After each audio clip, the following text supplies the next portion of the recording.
So ayun mga boss, mayroon tayo ditong Mitsubishi L300. Baba tayo ng cylinder head mga boss. Bulwak na yung kanyang radiator.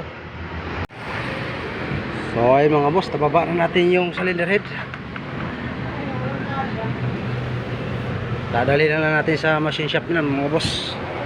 Paparepis natin yung kanyang cylinder head.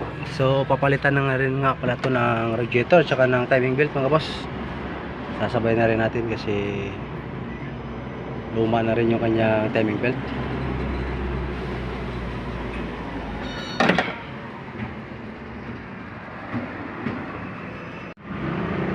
So ayun mga boss, nakabit na natin yung timing belt na maliit.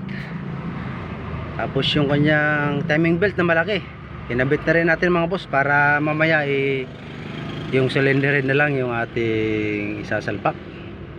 Tapos yung kanyang timing cover nakabit na natin. Crankshaft pulley nakabit na.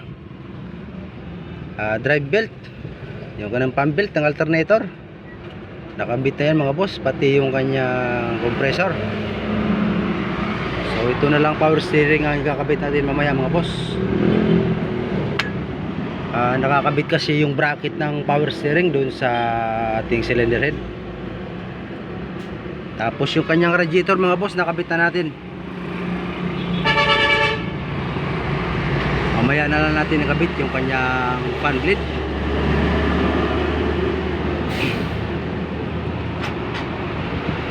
Hinihintay lang natin yung cylinder head mga boss. Nandun pa sa machine shop.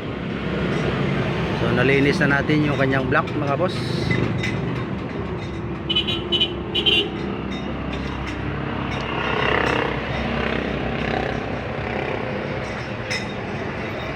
So yung cylinder head na lang ang kulang mga boss. So ayun mga boss, dumating na yung ating cylinder head galing sa machine shop. So na-repace na yan mga boss. So sasalpak na natin itong ating cylinder head.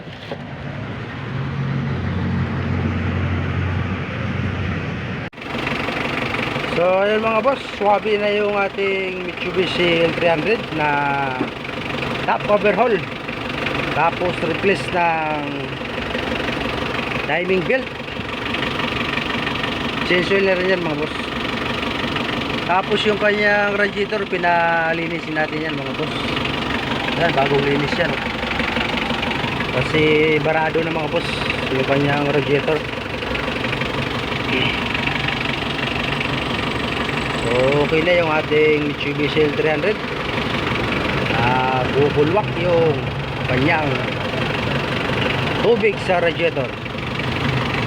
Hindi lang natin napakita yung pagbulwak niya mga boss.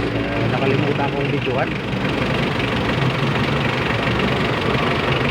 So nakita nyo naman na binaba natin yung kanyang cylinder head.